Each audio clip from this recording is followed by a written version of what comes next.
Here you go. Oh, this is, Because it's now centered on you. well, of course it is, 'cause I'm right there. Wow, y'all, a big gust of wind just came through. So sorry about that. It was blowing a kiss at me. Just computer down. Cameraman down. He's okay. Maybe he just had a little bit too much to drink before we got started. But I think we're good. Actually, now. in a better position now because the heart's right over me. Aww. Heart. So yeah, we were talking about my family. Yep. Please. And then, how old were you when you decided? Because you moved to New Orleans, right? From Right. Arcadia? Well, I took a long journey to get here. I moved to Atlanta, Birmingham, a whole bunch of different places before moving here, but I actually moved back here 3 times. Right. Yeah. It always called me back. New Orleans was where my heart was, and every time I left, I felt this urging to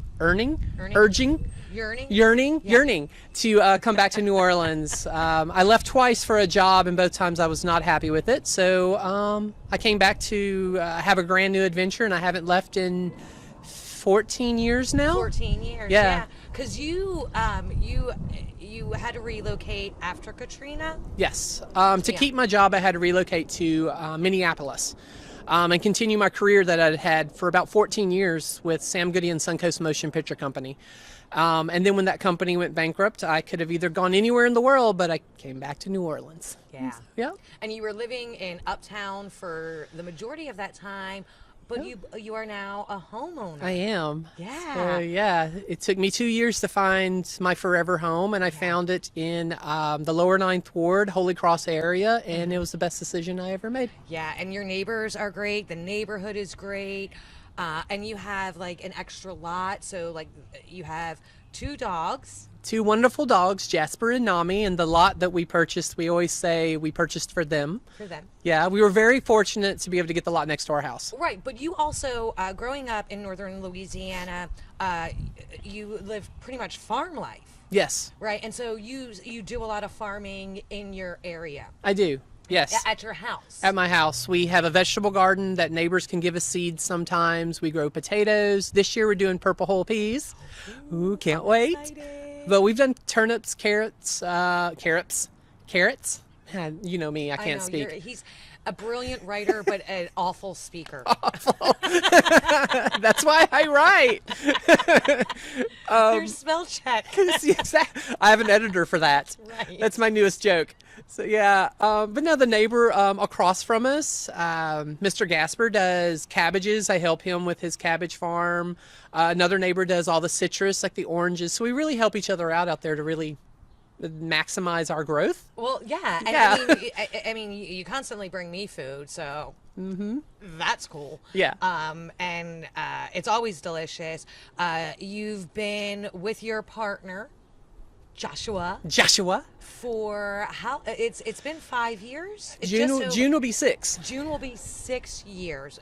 I don't think like the 6 pandemic. long years. Oh, I know he does. But it's this. perfect. Yeah. It's perfect. It is. And I joke, but I love him. Yeah, he's so wonderful, and he's an actor. And actually, last year, y'all did a great little performance for the Love of House of Tulip. Yes.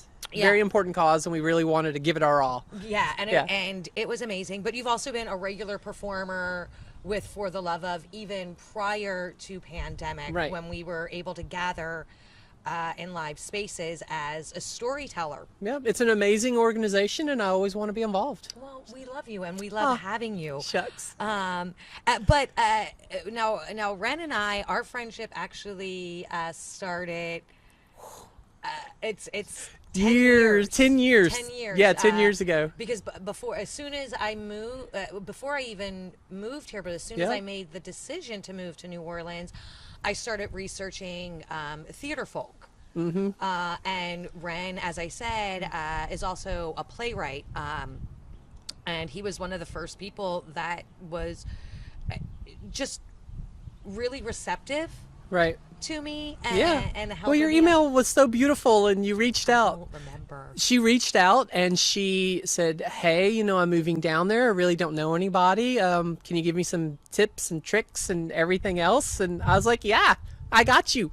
Hugs." Boop. Boop. And then it wasn't until a year after I lived here By accident. that by we met. accident that we actually met. And I joke around and said, "I met your boobs before I met you." Which, well, in all fairness, that's true for a lot of people, as I am a burlesque performer and producer. I was helping out at the Shadowbox Theater, bartending the night because Richard didn't have anybody, and you came up, and I was like, "I know you! I know you!"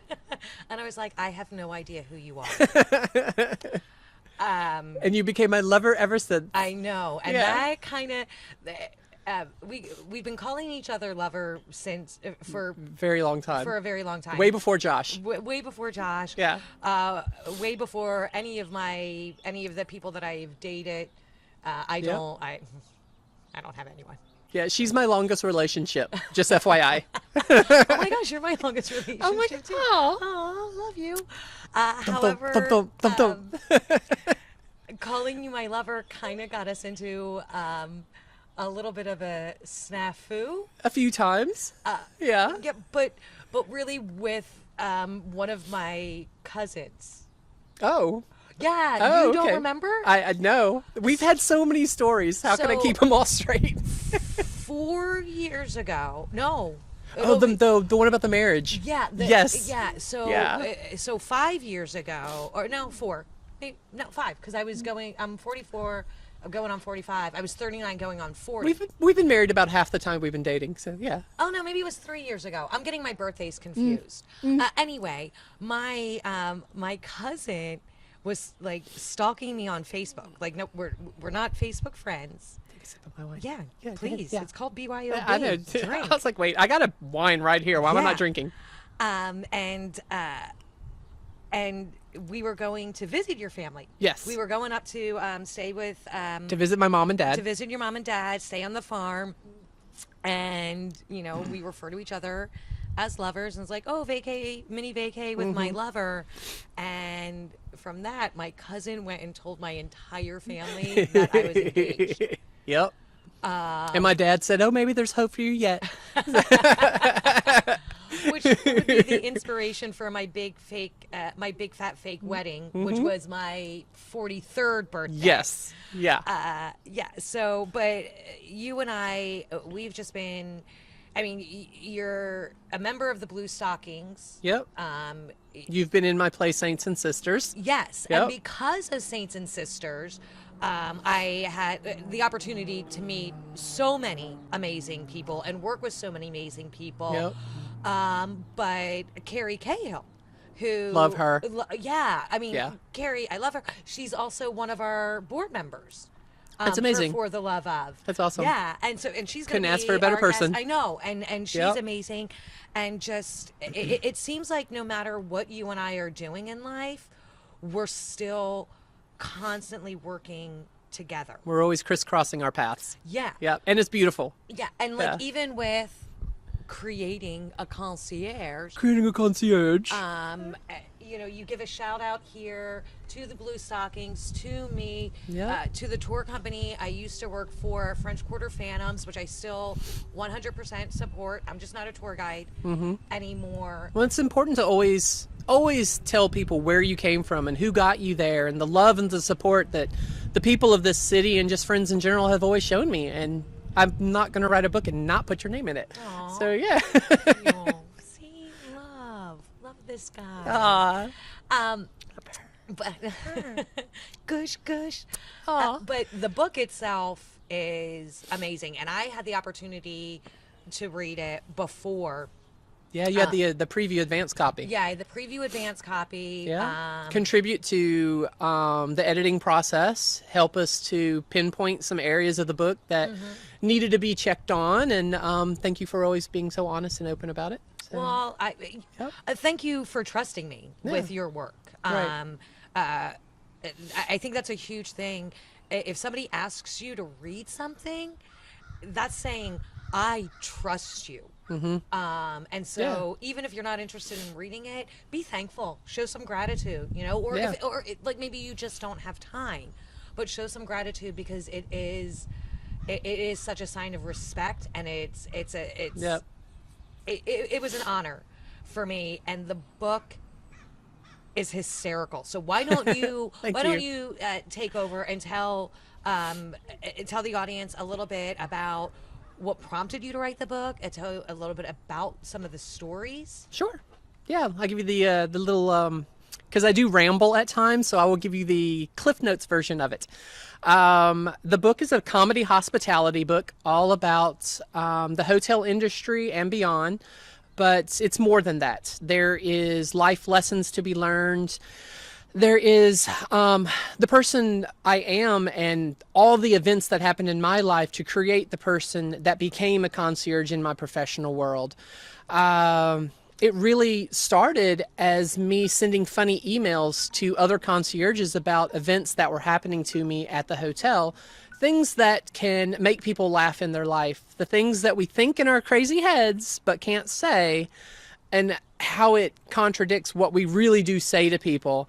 So you get a lot of introspective dialogue from it. Yeah, and it's part like it's a bunch of short stories, right? As no, as chapters. As chapters, yeah. But what it is it's like a short story, then dialogue Yep. with internal dialogue. being slipped in. Yeah, it's sneaky. And then a summarization. And it's Yes. what I love about it is you don't have to work in the hotel industry. Right. You can work in any bit of hospitality. Because really it just comes down to people and yeah. respect and love, and the mean people, the nice people, the people that wander into your life just for like one day and impact you so much. Yeah. And that's the reason why my publisher picked it up, was because of Lady Beverly of Awesomenshire. She came into my life for a weekend. She was a newly widow. Her husband had just died, and New Orleans was on her bucket list. And the story she told me brought me to tears. And at the end of the visit, she said, "You should really write a book, and I support your writing. So please let me know when you do." And I took all those emails that I got from concierges and myself and all my stories and my life leading up to it and creating a concierge. Yeah, and it's it's laugh out loud funny. It is heartwarming. It can be it can induce anger because when you when you work in hospitality, not only do you see people at their worst, like it could be a good person having a bad day, but you also see the worst of people. Yeah. I like to say hospitality is not so hospitable. No, at times. It's really not. Yeah. But you are great at your job. Thank you. You are great at being a concierge. Yeah, because I'm just myself. I have the conversation with the guests. I ask questions. I really do empathize with them on their bad days, and I support them on their great. Yeah. But I mean, that's part of being a good human being, is being present. And are we allowed to do this? Yeah. Yeah. So It's official. it's official. So yeah. So you were at the Omni. Yes, I was at the Omni Hotel. Love my Omni family. After 8 years with them, I sadly am leaving to go to a new, more exciting position that is a little bit higher up in luxury. Okay. So, yeah. So you're going It is the Four Seasons New Orleans. Yes. Yay! I'm so happy. They're going to be a great new family. I love the people already, and I've only met them once. So and it's amazing, and it's I'm so excited. Me personally,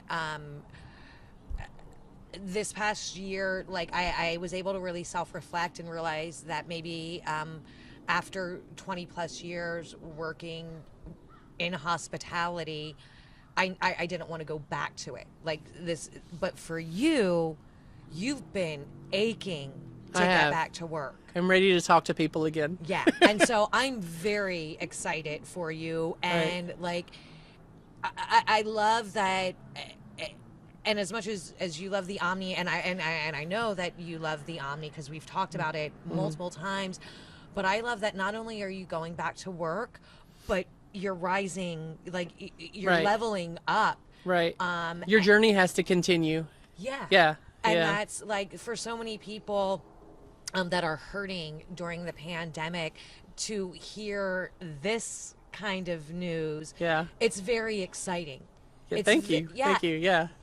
Don't thank me. Yeah. You that was Thank all me. you. Thank you me. did it. You did it all, and I'm just so happy. Now I will have all of your information Yep. up here.